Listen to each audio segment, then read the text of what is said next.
All right, this is a bit of a bold one today. I'm Jordan Blizzard Planet. This is from my planet to yours. Thanks for joining our 85th episode. Imagine this, a world made of peanut butter. I call it Planet Butter, my world where I hopefully inspire you to take fun seriously by being Intucentric, leading with intuition while prioritizing self-control and self-expression in the best interest of all. Every episode is designed to provoke consciousness through entertaining perspectives and applied philosophy. Each week, we explore new ways of applying Planet Butter's critical and creative thinking lens to modern society. Expect societal reflections, perspective dancing, story time, and guest episodes where we visit other worlds. Today, for episode 85, we will continue to relate Planet Butter's philosophy to Earth's current society and be digging into the egocentric way of being versus the Intucentric way of being in relation to our perspectives of ourselves, science, and magic. This location is an island in the middle of Greece. We stumbled upon it and discovered it. If you watched last week's episode, we're not all pioneers, but we are all discoverers and stumblers. So I discovered and I stumbled this abandoned not even half built, it's a cement building. Look. Perfectly on the side of the road just for me. The adventure to get here was documented on my Planet Butter Instagram behind the scenes for subscribers. And we had a lot of fun getting here because we are all about the scenic route for everything, no matter what we're doing. Scenic route, because it is about the journey. And we mean it on Planet Butter. We don't say it, we mean it, we show you, and I will keep showing you. Intucentric. I got here because I set the intention of I'm going on an adventure today to record my podcast somewhere cool. And we discovered this. And along the way, we had some really cool interactions, discoveries, cute, funny moments, because we enjoy the time on the mission. We have the goal, we have the mission, we have the intention, and we have the openness to let it unfold. And we practiced what I shared, I think, episode 83, Body Go, which is a way to trust in our bodies to lead us as part of our intuition leading us, because our bodies really know before our mind. So I say, body go, and I feel where my body energetically is pulsing to go. So I turn a road. And what's cool about that is the uni sends signs every time. So I have personal symbols that I know connect me with the uni. For example, when I see repeated numbers, specifically for me, 23 is my lucky number, Jordan 23. And one of my lucky numbers. And I got 3 of those on the way. I turned one corner, I got a 23, and then a butterfly literally circled me. And I got it on the camera, the recording for the subscribers. I call them subbies. And we had a really cool, so many things. Subscribe if you want to see. So anyway, the point is intuition led us, and we knew we would find where. We didn't know where, we didn't know how, we didn't know anything except what. The what is, I'm going to record my podcast somewhere cool today. The how revealed itself. Logistics follow clarity and action, which I also told you guys about, I think, last week. So guys, I say all of this to continue to remind you that I am being Intucentric. I conceptualized my way of being so that I can impart it on you for you to consider for your way of being. So I am simultaneously being it, sharing it, and hopefully encouraging you to consider it, because it's a good time over here. All right, today's episode gets a little crazy, so let's just get in there. As always, email me any questions you have about your world or Planit Butter's life approach. myplanettoyours@gmail.com. So, science is just humans' rationalization of magic. Brace yourselves for this one. So I'll follow up with the shooting star bit from last week. So I'll briefly remind you, I saw a shooting star, and instead of making a wish, my instinct was, thank you. And then I thought it was so cute that I said thank you, and then I shared it with you. Boom. Magic. Guys, so it got me thinking. Why do we make wishes on anything? And I am totally guilty of it. Eyelashes, 4-leaf clovers, dandelions, shooting stars, birthday candles, all these things. Why are we making wishes, asking for things, when we are receiving magic actively? Really? So I decided it's egocentric to make a wish when we receive something as magical as a shooting star, which, by the way, not actually a shooting star. More on that later. So it's Intucentric to say thank you rather than making a wish. Making a wish, now declared as egocentric. Saying thank you, now declared as Intucentric.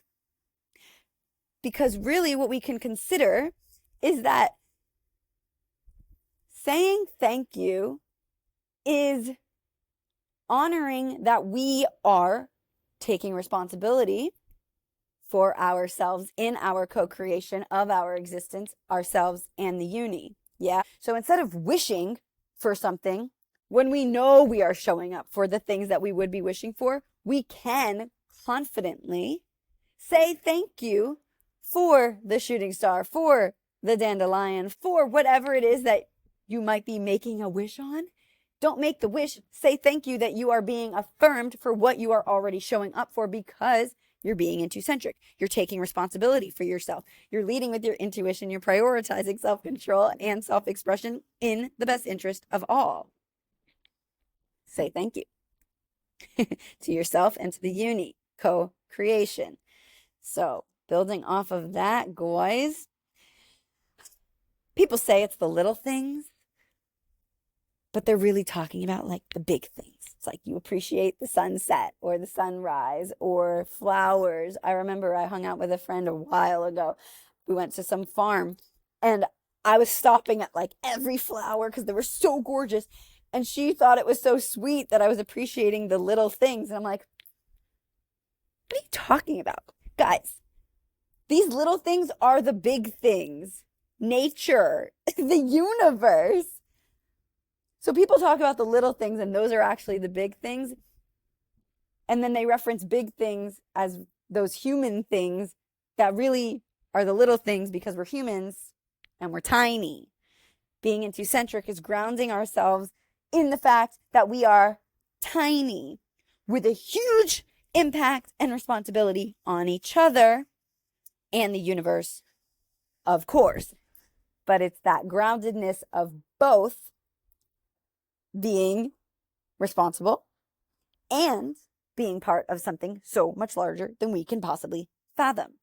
So it's not the little things, it's the ginormous things, which actually makes the human things that I said are little also big. However, perhaps we just don't think that anything is the little things. Perhaps everything is the big thing. Actually, that really is the point. I love when we did a little boogie. Guys, plot twist. I changed my mind live right here. So the little things are actually the big things, and the big things are also the big things. Everything is actually big. That's why Planit Butter loves nuances so much, because the nuances aren't as little as they appear. That's why I love to highlight them, because everything is in the micro details, micro decisions. That's why when I was talking about, I shared about the book last week, I'm like, the filthiest details go into Planit Butter. The filthiest.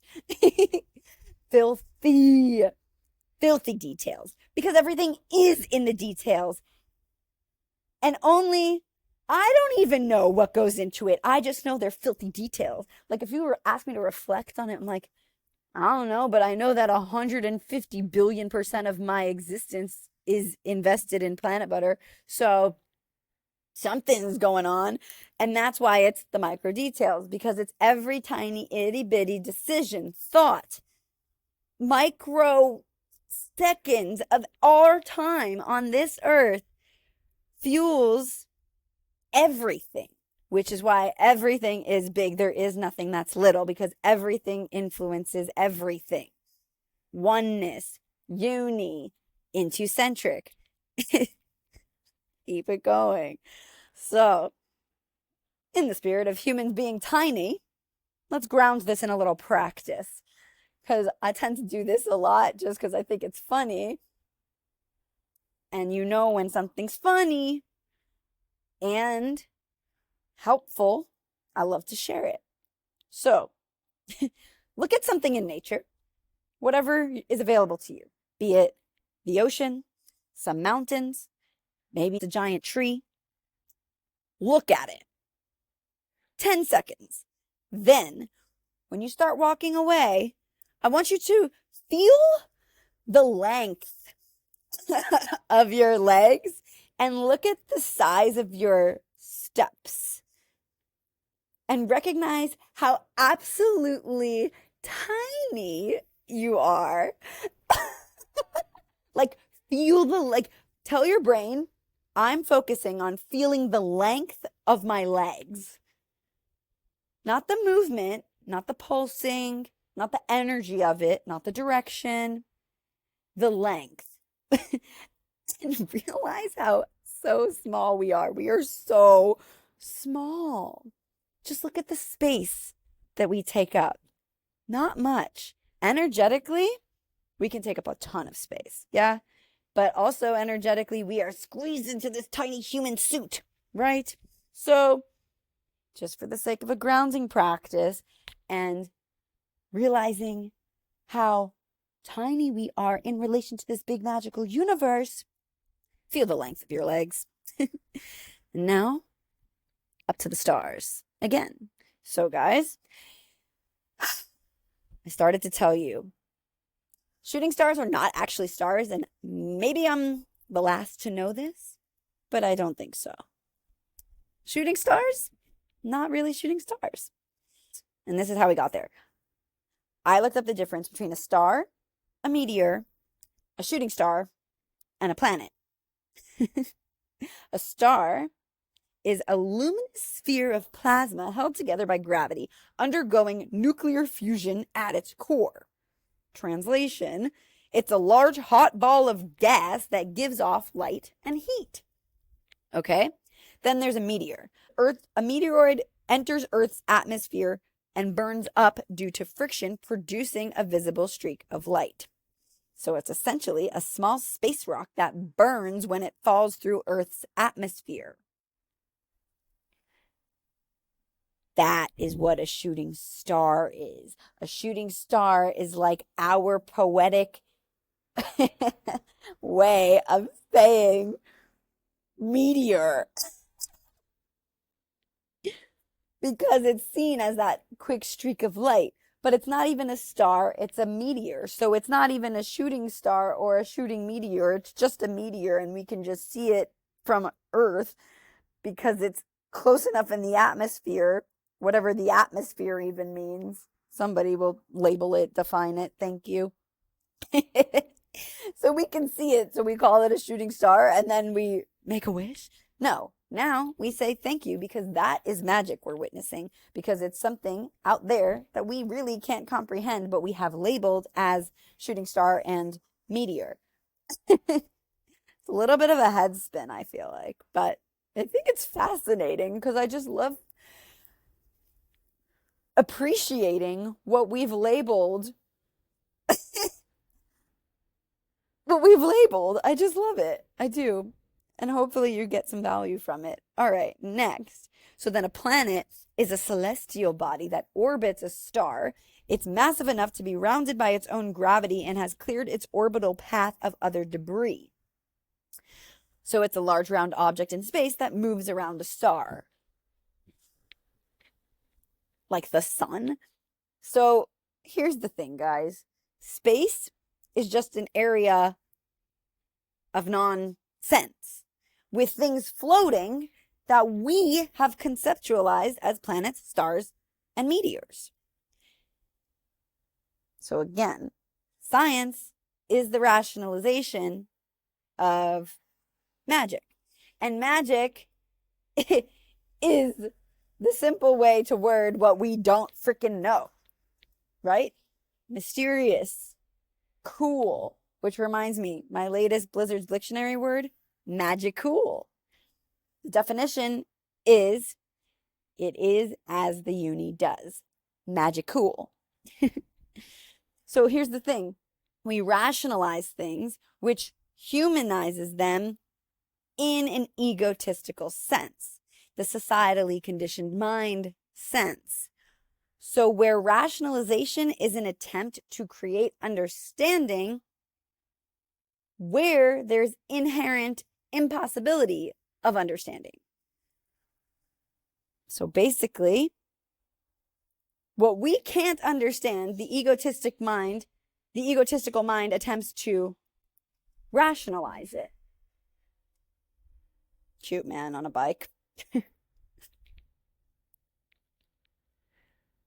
The Intucentric mind says, I don't know, that's magic. We don't really need to know. Because even what we can prove about it is still going to have its own limits of our capacity to understand. And I put that in quotes on purpose because we can only understand it to the degree that we can perceive it. And our perception is limited by our instincts, really. Like whatever being a human is. There's so much to not know. I love life. All right. So similarly, nope, not similarly. We're just going to keep going. So I'm going to basically repeat the same thing, but in new words. Rather than accepting that it's okay to not understand, we conceptualize things to the largest degree possible until we can no longer conceptualize it because it is magic. But instead of saying magic, people say it's impossible. As soon as they reach that degree of we can no longer rationalize this, they say, oh, that's impossible, and just like write it off. And it's like, why do we need to say it's impossible when it's clearly possible? There's just something that we can't understand. So God forbid people just say, I actually don't know past this. Like, okay, magic. Just call it magic. What's the problem? And you know, the sad thing is, the egotistic mind also neglects the fact that humans are magic too. So by attempting to humanize, meaning conceptualize and label magic, we're simultaneously minimizing the magic within our own existence. The attempt to rationalize the universe through science, which is the rationalization of magic, is really just a mirror of our own rejection of our own magic. That is egotistic being. Intucentric being is the appreciation of our inability to understand and not feel the need to know, understand, rationalize, simply trust in the magic that we as humans inherently are because we are part of something so much larger than we can fathom. It's really cool, but we need to surrender that societally conditioned mind, that needing to know mind. We don't need to know. We don't. And what we do know is cool. But it's only cool if we also appreciate that there's also magic involved. It's a balance. It's a dance. It's co-creation. And the peanut on top of this, I've been seeing something else in the sky. Too high for planes or drones. Too slow to be meteors. Moving, so not stars. And not satellites, because I've seen too many of them at the same time. I've even seen a few zigzag, but mostly they just move in a straight line, relatively slowly, relatively in relation to, for example, a meteor or even a plane, to be honest. And they go in multiple directions. And I've seen them like every night I look up and I see them. I'm like, and too many at once. It can't be satellites. It could be, but I looked it up and it's like, no, there wouldn't be that many satellites at once over Greek islands. Like, it's something else. See? Magic. Now, the second peanut on top. We've got 2 peanuts on top of this Intucentric Sunday. In response to this whole bit of craziness that I just led you through, I asked ChatGPT to read it as though it's an entrepreneurial 35-year-old man from New York City and to tell me what he understands from it, because the age and gender, men 35, is my demographic. And I've come to find that of all the places in the world that my audience comes from, which is a lot of countries, thank you, gentlemen, and as I travel this world, this earth, and share my work with varying ages, cultures, backgrounds, genders, the only people, seriously, who seem to have a hard time understanding Planit Butter are from New York. My little hometown. Crazy, isn't it? So, here's the thing though. ChatGPT actually had an incredible understanding of what I'm saying through this prompted lens. And it was so well mirrored that I'm going to read it to you now to hopefully increase your understanding after my little bippity-boppity ramble about all these different perspectives of consideration that was really just saying the same thing in a bajillion different ways. So, this is what ChatGPT said in response to this whole bit. You're reframing the way we interpret the universe, challenging the assumption that science explains everything and suggesting that science is just our best attempt to package something fundamentally unknowable. Magic. You're pointing out that human beings have a tendency to label and conceptualize things as a way to feel in control. And in doing so, in trying to define stars, meteors, planets, even the unknown, we actually are shrinking the magic of what these things truly are. We make them smaller so we can handle them.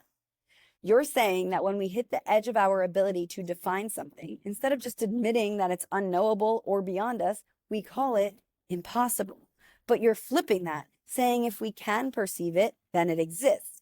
And if it exists beyond what we can explain, that's magic, not impossibility. Then you make it personal. This isn't about the universe out there. It's about ourselves. Hear this, guys. What I'm saying is not only about out there, it is about ourselves, hence Intucentric, our connection to ourselves, each other, and beyond us. So, ChatGPT's further understanding of everything I've just said.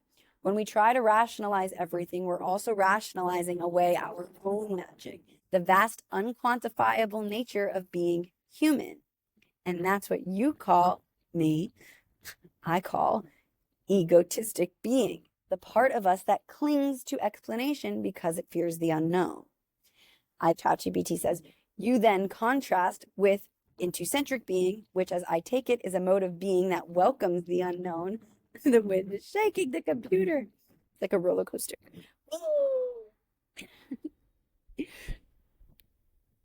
Intucentric being welcomes the unknown, values intuitive trust over intellectual control, and recognizes that not knowing is not a failure, it's a form of wisdom.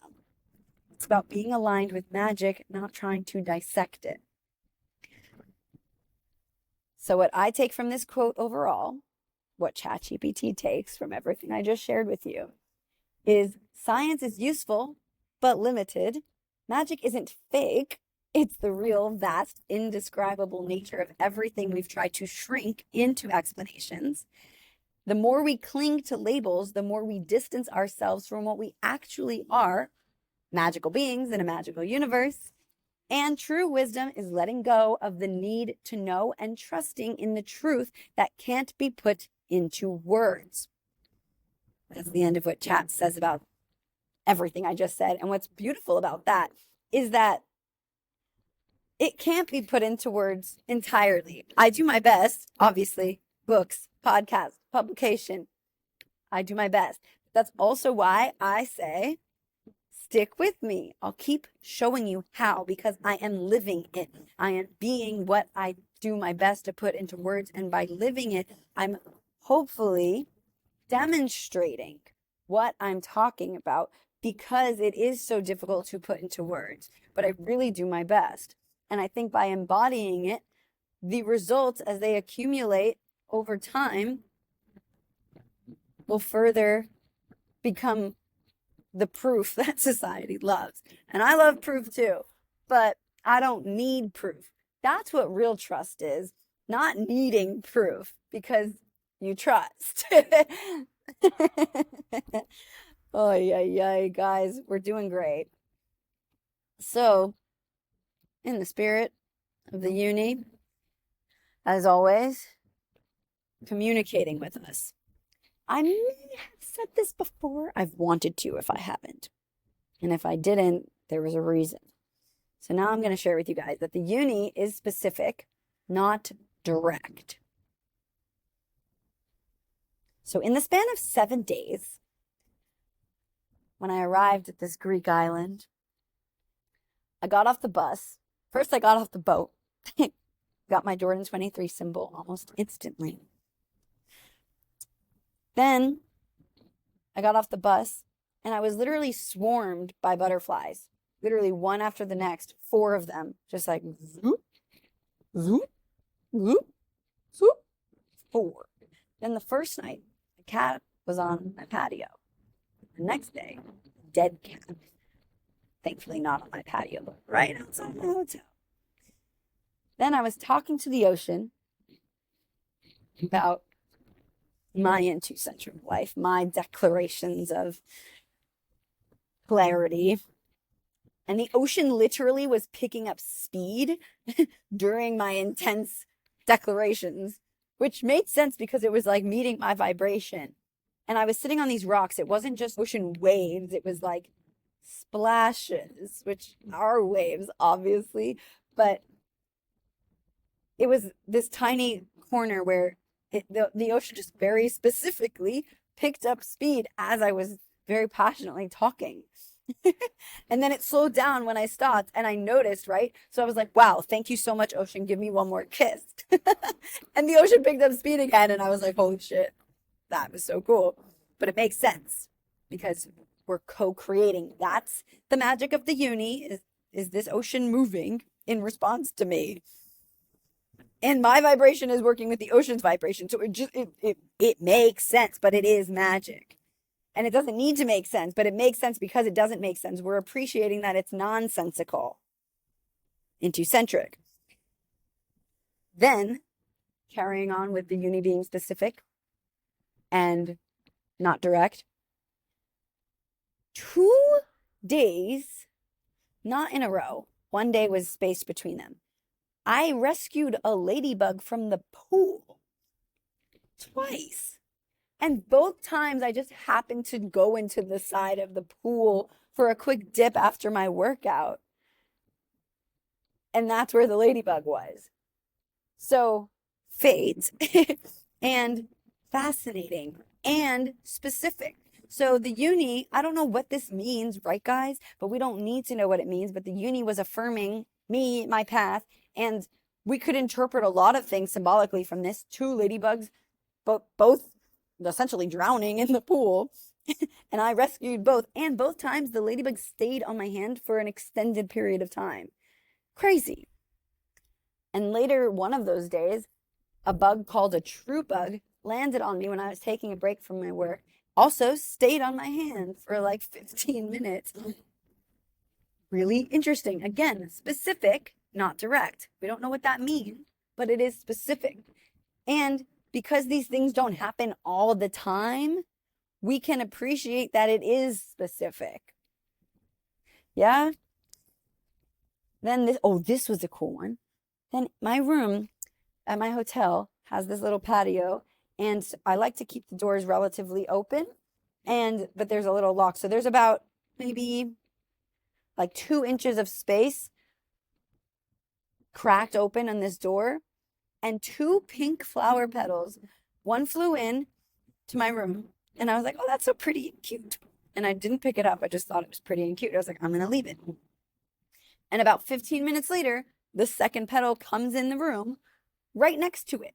It was like 2 pink flower petals having a little date. I'm like, that's fascinating. Again, specific, not direct. Very specific. And then the next day, there was a dead bee in my ashtray. What are the chances the bee lands in the ashtray? I don't know. I'm going to keep going. Now, okay, I'm going to round this up, actually, with that cat. So the first 6 nights that I was here, that cat slept on this left ledge of my patio. And I was like, that's so cute. Obviously, the cat digs my energy. Then, the 7th night, the cat moved to the entryway, like literally guarding, because it scared off 2 other cats when they tried to come over. Well, they didn't even try. They were just walking by, and this cat was like, this is mine. I'm like, I felt very protected because I was right there, right? So I was like, this is interesting because the cat's not just always on this patio. The cat's not moving when I appear. Oh, wait. No, wait. The 6th night, the cat tried to come in my room, and I was like, hey, buddy, this is my space. Please leave. And it left instantly. And that was the conversation, just like that. Very nice tone. Please leave. Got the memo. And he walked out. But he stayed on the patio on the left side. Then the next night was when he went in the middle. Then the next night, he disappeared. And I was like, whoa, what does that mean? Then last night, the 9th night, the cat came back, and he was on the right ledge of the patio. And I'm like, this is fascinating because there's a progression happening. And because it's a cat and not a human, for example, there's no consciousness. There's no ego. So there's no intention that it is aware of. It's subconscious. It's entirely intuitive. So it's a message from the uni. And cats historically are very powerful in their intuition and their flow. That's what ChatGPT said. So it's fascinating. And that crossover from left to right is another like lock-in. So we'll see what happens now. But again, specific, not direct. I don't know what this means, but they're significant because it's happening. So it's like the fact that I can perceive this is truth, but I'm not studying it like science. I'm studying it like intuition, like magic, appreciating that I don't know and recognizing that there's magic to it because there's sequence, there's pattern, there's something to recognize because I am a human and I can recognize it, and I recognize it in relation to the universe, something so much larger than us. Intucentric. So it's really fascinating.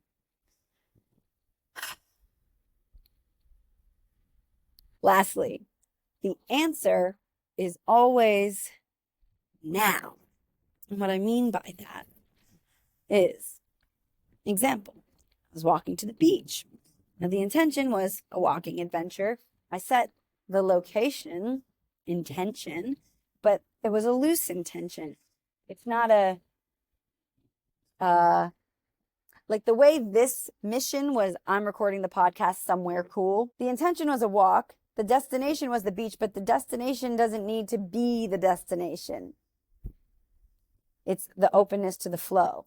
So on this walk that was directed towards the beach, I ended up being drawn on this path that I was like, I don't know, I was just drawn to it. So I decided to go. And I ended up climbing these giant rock mountain things. And I stayed there for 4 hours, designed this episode.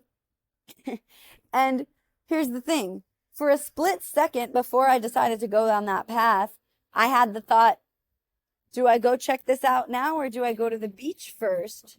And it's like, wait, what do you mean go first? And like, there is no coming back. Like, I was drawn in that moment. So you go. The answer is now. Whenever something feels like a pull, do it. There's no later. That's it. Because we're always going forward. And that little sidestep wasn't really a sidestep because the intention was a walk, a little bop. And that bop led me to that spot, that rock. It wasn't about the beach. It was about the walk. Likewise, stumbling upon this structure it was never about this structure as the destination. I didn't know what the destination was. The intention was record the podcast. And now I recognize the nuances here might be a little tricky because in one situation, the destination technically was the beach, but the intention was the bop, and the destination changed to the rocks. And in this situation, I didn't know the destination, but I knew the intention, and I let the destination reveal itself.